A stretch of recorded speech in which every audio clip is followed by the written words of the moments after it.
Hello, hello. Hello. Welcome back. Good to see you as always. I missed you being out last week. We I didn't know. record. Yeah, we've had some time apart. It's making me feel sad, but good to see you Yeah. again. Good to see you again too. And welcome back, everyone. Thank you so much for tuning in. My name is Ann McCabe. I am the CEO and a partner here at Curo Private Wealth, and I'm joined as always by my amazing rockstar partner, Atrisa. Hi, and I'm Teresa Roberts, COO and partner here at Curo Private Wealth. So, welcome to another week's episode. Today, we have a special guest. It's actually our first time having a guest on the podcast, Leo. So, we're going to bring him in here in a few minutes to talk all things mortgages. But before we do that, we always like to do a little catch up, and especially since we didn't record last week, what is new in your world, Miss Golfer Atrisa? Well, on the golf front, unfortunately, I have what I've learned is called golfer's rib. It's when amateur golfers don't know what they're doing with their swing, so then they injure themselves. So I have a little Oh, bit no. of, yeah, I have a little bit of pain in my left side, but it's getting better. So I've scaled back on playing every week and just focused on my lessons. So that's helped. The sucky part is that it just affects my other exercise. So, even going to OT, I'm having to scale back on all of my weightlifting because of the discomfort. But other than that, golf is going great. But since we last talked, I actually went to Chicago and I was on a panel at a women's conference that was focused completely on women in specifically financial advisors in wealth management practice. But it was hosted by a group, Quad A, which is the Association of African American Advisors. And it was the first time since I've been around this business that I walked into a room where most of the advisors in that room were Black women. So it was a really empowering experience to be able to engage and interact with other Black female advisors, to share ideas, to tell a little bit about our stories and things that we've been through. So, really motivating, really inspired me to want to push forward and not only be better as an individual advisor, but to do more for, opening the doors for young female advisors or, young women who might be interested in our industry. So that was a very nice experience. That's amazing. And yeah, I'm sure you didn't, or I know from you sharing me that you, when you first got into the industry, didn't have any role models who looked like you or who you could really relate to. So for you to be a role model for potentially a young advisor or even like a career changer, right? Somebody who is Right. considering getting into our industry, for you, for them to be able to see part of themselves in you, I think is incredibly powerful, inspiring for both, her as well as you to be that sort of inspiration and role model for someone else. So that's amazing. Yeah, I'm energized by the possibilities. So that was very nice. And Chicago's great in the summer too. So it wasn't a bad place to visit. All right. So what about you? Yeah. And what's new on your horizon? Yeah. Chicago's not so fun in the winter, but a Oh, blast in the summer. yeah. My week, we actually did a staycation. My family and I were on a staycation. I was going to say a vacation, but it was a staycation last week. But we had a really good time. So we did Disney for spring break, and so we keep joking with the kids that we're out of money. But the reality is, we have a vacation budget as you would expect every year, and we did fully allocate that vacation budget for taking six people to Disney for spring break. So we wanted to do a vacation with the kids this summer, but we wanted to be smart about it, from a financial standpoint. So we did a staycation and it was a blast. We did the Yeah. DC Zoo, which is always great. It was very hot, but it was a lot of fun. And we did King's Dominion. I hadn't been to King's Dominion, I'm pretty sure, since like high school. So that was Love King's it was Dominion. fun to have my kids there, somewhere where I used to hang out when I was in high school. And then we did an aerial obstacle course and zip lining in Frederick, Maryland, which was super fun. And then we did like a pool day. So it was great. Everybody got along, which is always a A win. huge gift to. Wally and I when the kids are getting along and everybody had fun and they were grateful. So it was nice. It was really it was a fun time. That's great, and I'm sure the boys enjoyed the experiences. I mean, I think back even as a kid, and even the sort of short trip, day trip things that we did were still memorable and stood out to me. And you didn't have to buy tickets for Disney to have that kind of fun and experience. So I'm happy you guys got that week of staycation to just hang out and enjoy one another and enjoy the summer. Yeah, exactly. And then over the weekend, as you know, I took my little guy to Nashville. So I started this thing this year where instead of buying my kids birthday presents, I take them on a one-on-one trip and have an experience. And it's so funny. So my little guy was turning 7 and he is a huge soccer fan and specifically a huge Messi fan.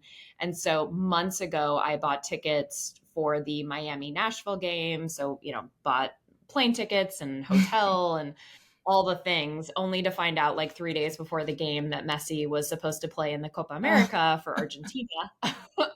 So, whatever, we had a great time. And I'm proud of my son for being flexible. And, he was like, it's okay, mom, we're still going to have a great time. We'll still be at a, Oh, Miami soccer game. So, it was a lot of fun. And I think those one-on-one trips too are just something that we'll remember forever. And definitely something I want to focus more on instead of just buying more stuff because the kids have right. already too much stuff. Yeah. And it's so mature of him, of the little one, to just adjust I and say, hey, know. we're still going to have a good time. I was so proud of him. I was a little nervous because he was so excited. He kept referring to it as the Messi game, like not the Oh, Miami game, like the Messi game. And I was like, ooh, we're going to the Messi game, sans oh, Messi. Messi, when we see you. Oh my gosh. Well, then he ended up being injured, so he didn't even play for Argentina, which I have to say I feel badly saying this, but like I'm at least a little bit happy that, we didn't completely miss out. Like he would have been Right, injured had he been playing for Miami anyway. right. So, but yeah, he didn't end up playing in any soccer games this past weekend. So we will track this guy down at a certain point and hopefully see him play soccer live. Yeah. It's been impossible so far. At some point, you'll catch a Messi game. Yes, we will catch him. So anyway, so that brings us into our topic today. So, one of the most popular episodes so far that we have dropped at Living Richly with Curo has been our episode talking about should we pay off a mortgage? And so we thought today we would have a loan officer, an expert in the mortgage space, come on and join us today so that we could ask him some questions around what he's seeing in the mortgage industry with rates and real estate in general. So we are going to have Leo on and we will let him in here shortly. Yeah, excited to have him come. We get lots of questions these days around if it makes sense to, get a mortgage now, and so it's become a really hot topic. I think with us, with our clients. So I think it's a really good time to have an expert come in and dive in and give us, the ins and outs of what's happening in all things mortgages right now. I'm excited. Leo, let's see if I can pronounce your last name. See, you can give me a grade on this. Anzoleaga. Muy bien, All exacto. right. All right. Good. We're off to a good start. So, Leo is the Senior Vice President of Residential Lending at Neo Home Loans, and he is a hmm certified mortgage planning specialist. So, we're going to talk more about that. But, Leo, thank you so much for joining us. And why don't you tell our listeners a little bit more about yourself? Well, ladies, thank you so much for having me. It's a real treat being here on your podcast. I'm actually a fan. I've been listening to your podcast ever since you started it, so thank you. You guys have a really good duo going here. There's a lot of synergy between the two, and it's definitely not a boring podcast to listen to. So yeah, so I've been in the mortgage business for 21 years. I got into it in 2003, and almost by accident, just like most people in our industries, and have built the practice. Yeah, I've built the practice in the DC metropolitan area since then. We do a lot of business with real estate professionals, financial advisors, and obviously with developers and other outlets. But we're very passionate about education. We're very passionate about people giving people great advice, helping them understand the overall process of this experience, which is obviously buying properties or refinancing. But most importantly, obviously aligning ourselves with great business partners in the industry. So that's a little bit about me. We serve 49 states in the United States. We lend a lot of business here in the DC metropolitan area. So that's a quick summary of our practice. Awesome. Awesome. So Leo, we have had a lot of conversations recently with clients around potentially them helping their children, or in some cases grandchildren, buy properties. So I was actually just reading that home affordability, at least in 2023, and I don't think it's changed that much in 2024, is at like a 40-year low. So it's to be expected that the combination of our clients' portfolios doing well over the last couple of years and home prices going up and interest rates going up, it makes sense that clients are considering helping their kids or grandkids with potentially buying a house. So tell us your thoughts in general around that. What do you think about that for starters? And then if our clients are in a situation where they're considering this, what are some things that they should be thinking about prior to making that decision? Yeah, that's an excellent question. I think, obviously I believe in home ownership as the bedrock of building wealth in this country, right? And I think if we can just zoom out a little bit, timing is one of the biggest questions as it relates to, first-time home buyers entering the marketplace, maybe parents helping their kids do that. And I think the first piece of that is you understanding that you buy a house whenever it is that you're ready to buy a house, right? So regardless of what the market is doing, regardless of what, interest rates are doing, you buy when you're ready. Now, what are some good indicators for that? Well, if your child is is currently paying rent on a house, perhaps is that they're tired of having to ask permission to their landlord to hang a mirror on the wall, right? Or perhaps they need more space, right? And so those are some good indicators that it might be a good idea for you to obviously start looking at this process. Now, budgeting is also important, making sure that, just because you are pre-approved to buy the White House doesn't mean you have to go out and do that, right? And making sure you have a good budget in place.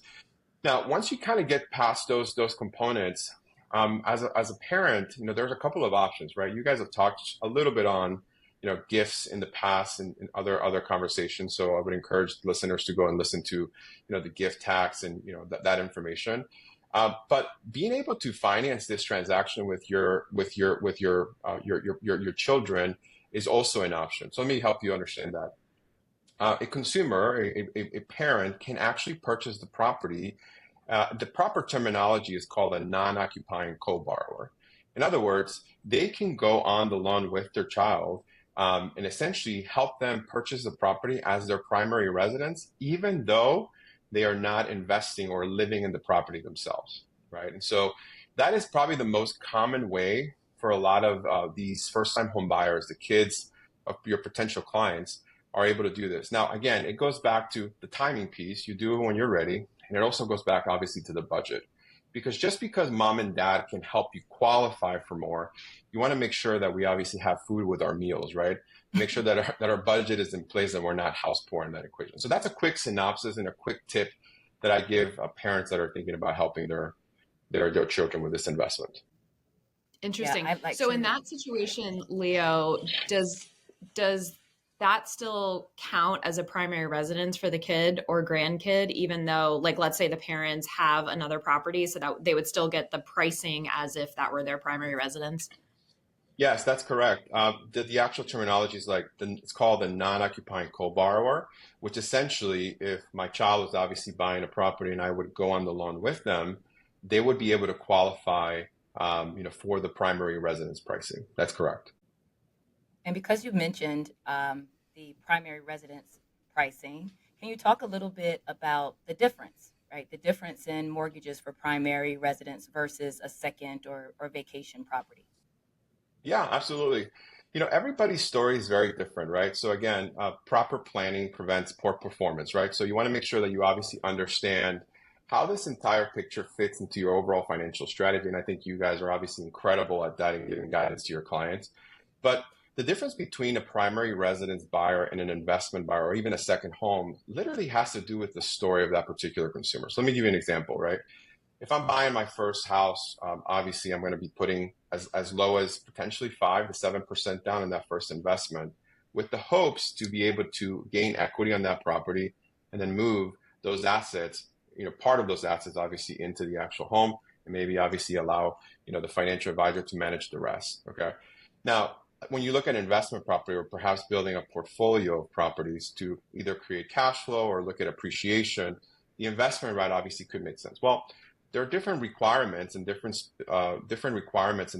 tools to be able to keep in mind with investment properties. Example, you're going to have to commit at least 25% down on that investment property as a down payment. Okay, you typically are going to see a little bit of a higher rate right now in this marketplace for investment properties. But what are some of the pros as it relates to that strategy if you wanted to expand your portfolio? Well, the investment route will actually allow you to qualify for that particular property by perhaps projecting rents forward on that particular investment. So example, let's say that I'm buying a property in Florida and I'm putting 25% down, and the average rents in that particular market are about $2,000, right?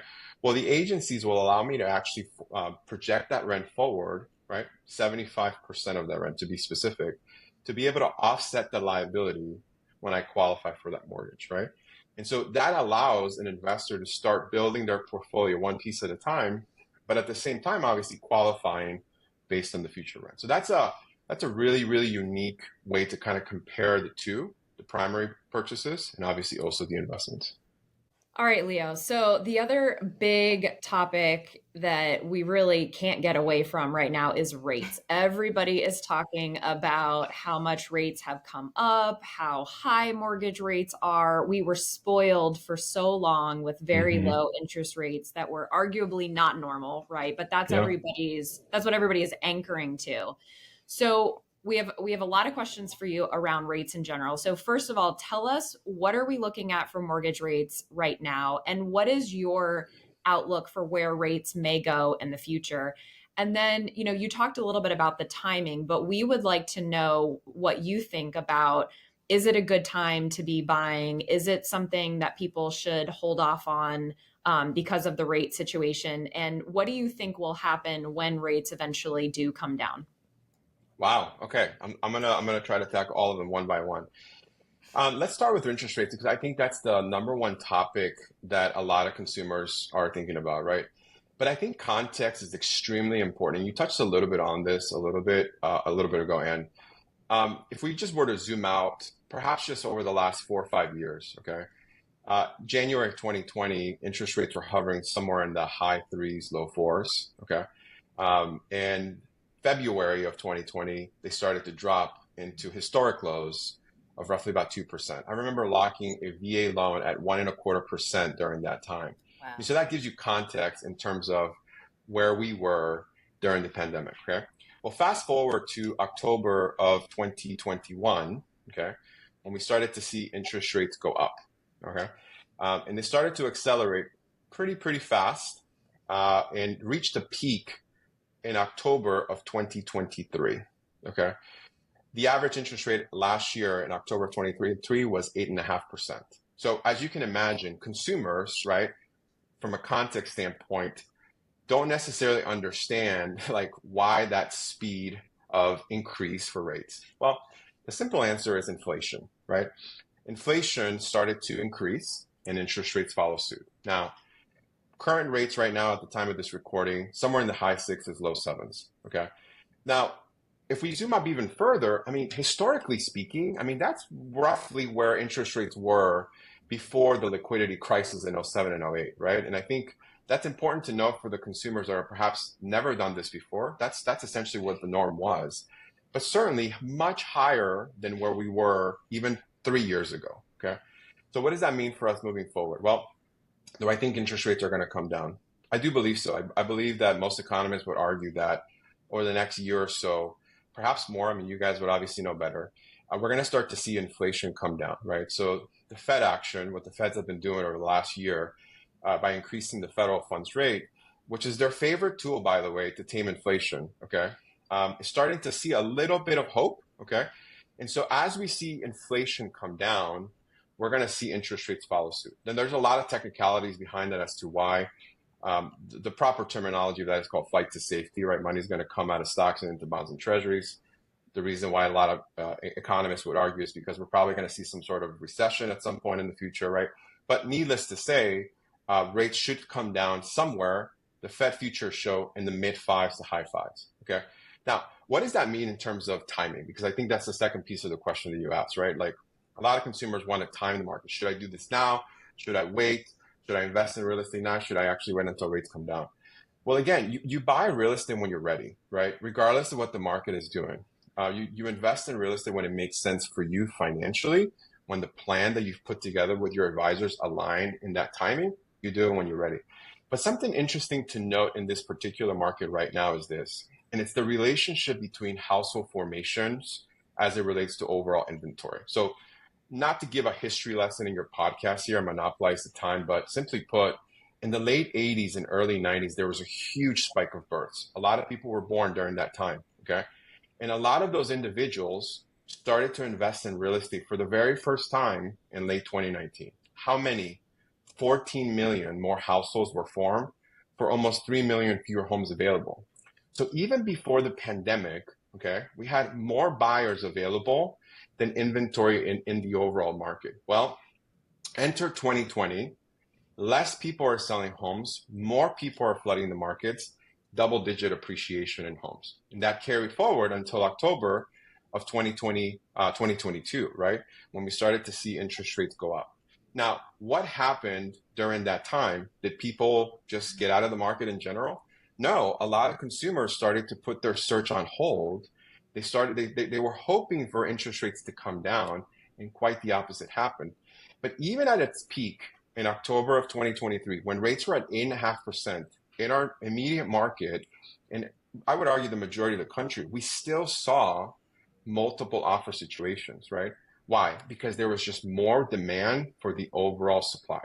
Now, what does that mean specifically to timing? Well, two things. Number one, if you're looking to purchase a property and you're ready, and you find a property that meets 85% of your criteria, it might make sense for you to take that property down, even though you might pay an elevated rate, because you can always restructure that debt later in the future. Okay. However, if you don't find a property that meets 85% of your criteria and you have to wait, your expectation should be that you're going to pay more for that property as interest rates come down. How much more? Well, for every 1% reduction in interest rate, 5 million more households will re-enter the marketplace, and we're obviously going to see competition. So that's how I answer the question about rates, context around that, and the timing piece to invest in real estate.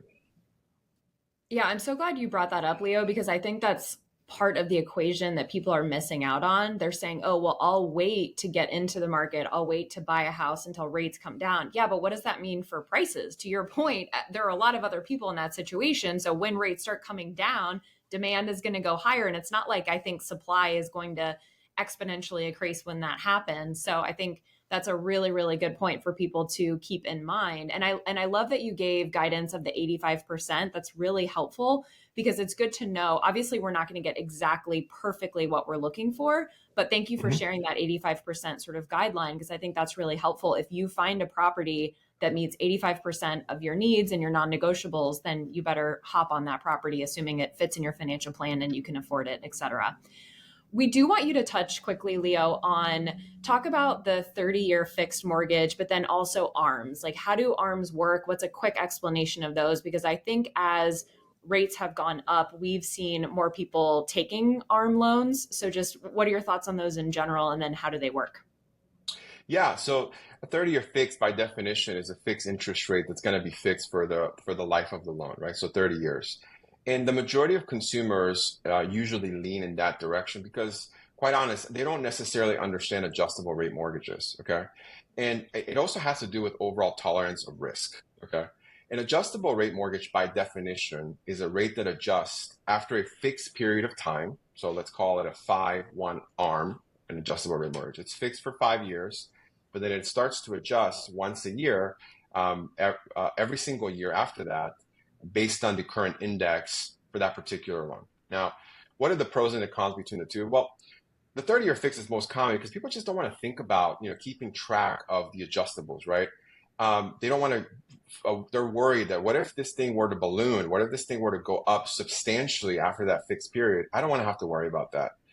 On the flip side, consumers that lean towards adjustable rate mortgages, they know that perhaps their whole period is going to be somewhere in the next 5 to 8 years before they sell. perhaps they want to minimize the actual cost to carry on that and perhaps reinvest that into the overall market as opposed to the loan, right? And so what are some of the things that we need to keep in mind when it comes to those two distinctions? Well, number one, you want to make sure that you invest in something you understand, right? And number two, make sure that you obviously understand the risks, but also the actual benefits of those particular products, right? Now, what's interesting right now, we definitely have seen more buyers, consider adjustable rate mortgages, but the actual gap is not quite where it was before the actual pandemic. Right? Why is that?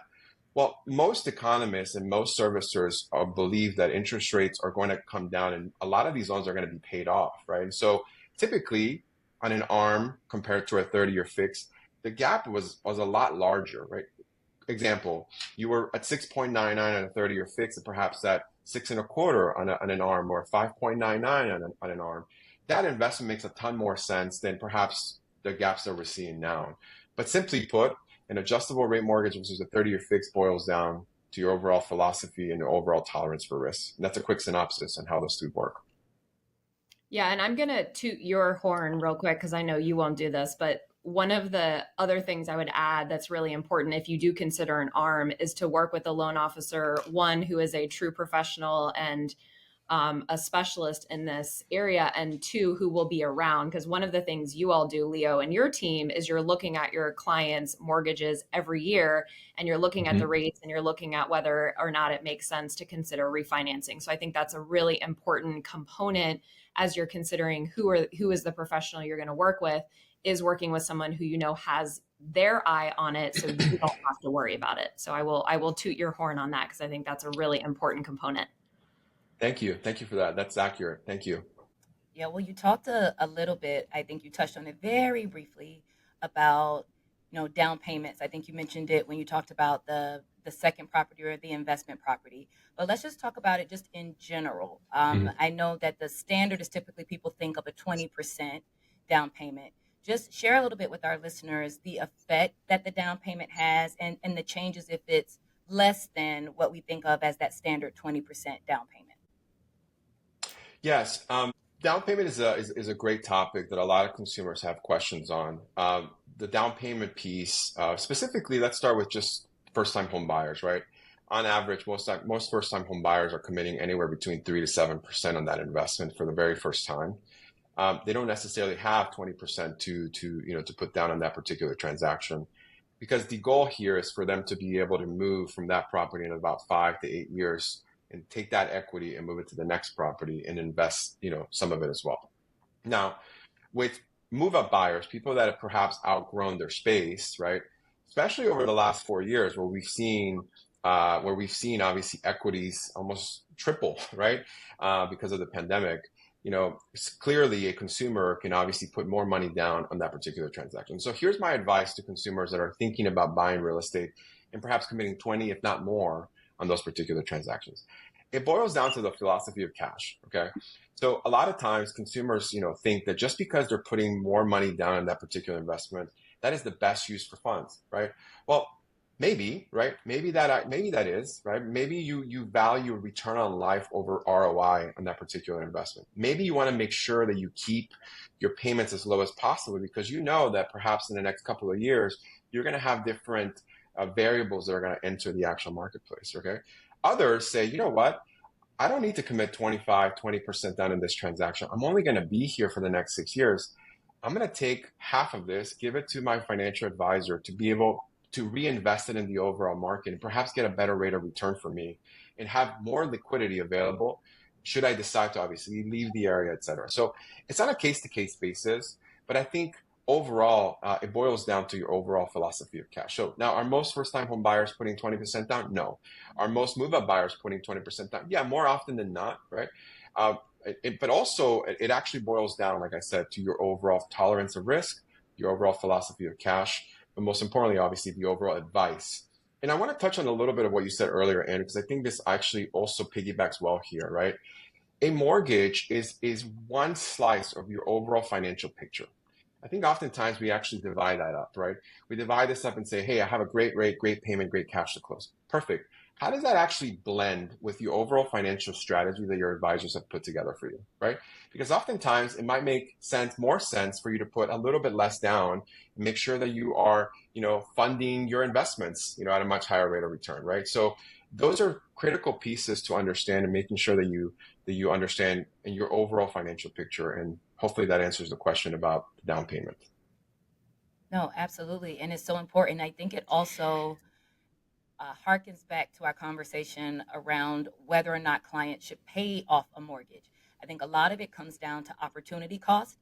What makes more sense from where you are in a subjective Mhm. standpoint? Cash flow concerns. Are there better opportunities for growing your assets by not paying down that mortgage versus investing in the overall market?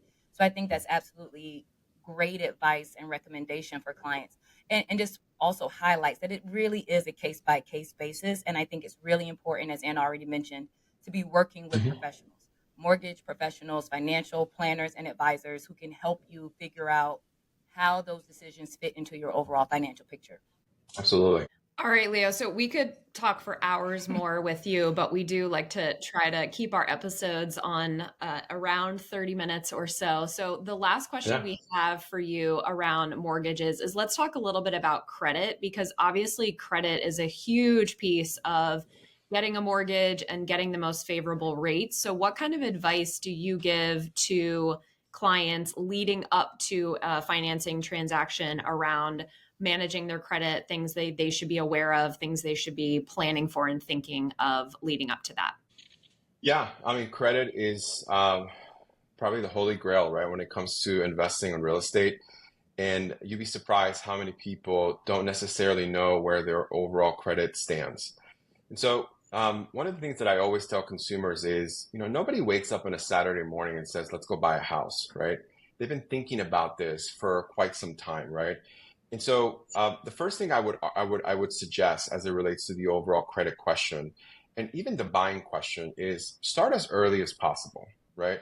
Now, your credit score is a very, very guarded piece of your overall financial picture. And I don't think it makes sense for you to have your credit pulled on a regular basis by institutions.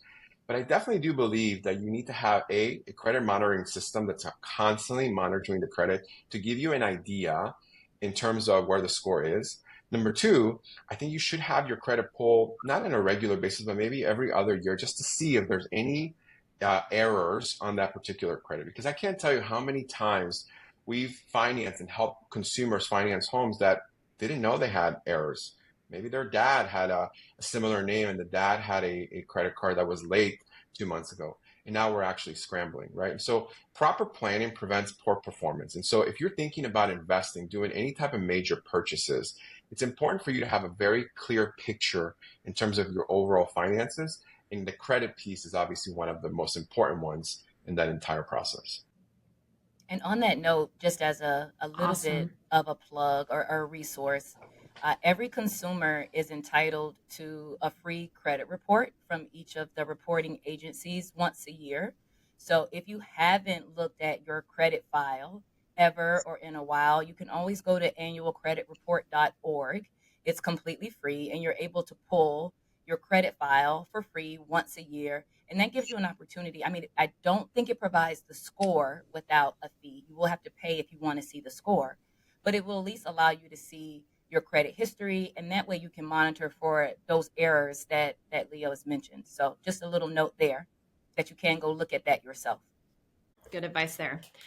All right, Leo. So we actually didn't give you a heads up on this, but whenever we have guests, and you're our first one, so you'll sort of set the stage for this. But we would love to hear from you. The name of our podcast is Living Richly, and Atrice and I in our first episode shared what that means to us, what that sort of definition means to us. But what about for you, Leo? What does living richly mean to you? What do you think about when you hear that term? Yeah, yeah. Thank you for that heads up, by the way. I always think about my mother when I think about that. I'll go Spanish on you and then I'll translate for the listeners. My mom would always say growing up, she would always say, Dime con quién andas, yo te diré quién eres, which literally translates to, tell me who you surround yourself and I'll tell you who you are. Hmm. Living richly for me is the people I surround myself with, my friends, my business partners, the people that I have around. Because oftentimes what you'll notice is that you're literally the average of your top 5 friends in this area, right? And so when I think about living richly, I think about the people I have around me, the people that have enriched my life with knowledge, wisdom, motivation, truth and love, right? As I've walked through life. And so I am a very rich man because of my friends and the people I've surrounded myself with. That's the immediate thought that comes into my mind. See, you nailed it. I knew you would. We put you on the spot and you aced it. Thanks, ladies. Thank you. I really appreciate it. And it's a privilege to be here with you guys. I mean, you guys are unbelievable human beings and incredible practitioners, and obviously an amazing practice that you've built. So I deem it a privilege to be here with you all. Thank you. Thank you so much. We're honored to have you. Where can people find you, Leo, if they want more information about you, your firm, your programs? What's the best way for people to find you? I think the best way to do that is to go to our website, anzoleaga.com. That's ANZOLEAGA.com. And you will be able to follow us there, find all of our links to our social media outlets, and learn a little bit more about our practice. Awesome. Yeah. And your website has lots of information, lots of resources. So if you want more information on Leo, his team, their process, mortgages in general, rates, credit, check that out. All right. So Atrisa, what closing thought do you have for us? My closing thought today, I think, is probably just a little bit more general. And it's really just about being kind to people, being kind to others, and that energy coming back to you. I've run into so many experiences recently where just what I thought was a very small gesture of kindness for someone I've noticed has come back to me in spades. And again, it's not the reason why we do good, it's because we expect good. But I do think that there is that karmic energy that exists, that when you show kindness to people, it's often returned to you. And I think a part of that lends itself to enriching our lives. So that's just my general thought. Be kind to others, and that kindness will come back to you in various ways. Awesome. Love that. So my closing thought today actually kind of harks back to what we were talking about with vacation and travel and whatnot. And when I reflect on my life, the experiences that I have had with my family and my friends, Leo, to your point, have brought me much richer and more lasting joy than anything I have ever purchased in my life. So today, my closing thought is to check in with yourself. I'm not saying this is the case for everyone, but check in with yourself. Do acquiring things make you happier, bring you more joy, or having experiences with your loved ones, your friends, your family, does that bring you more joy? So just checking in and kind of getting really clear on that would be my closing thought for today.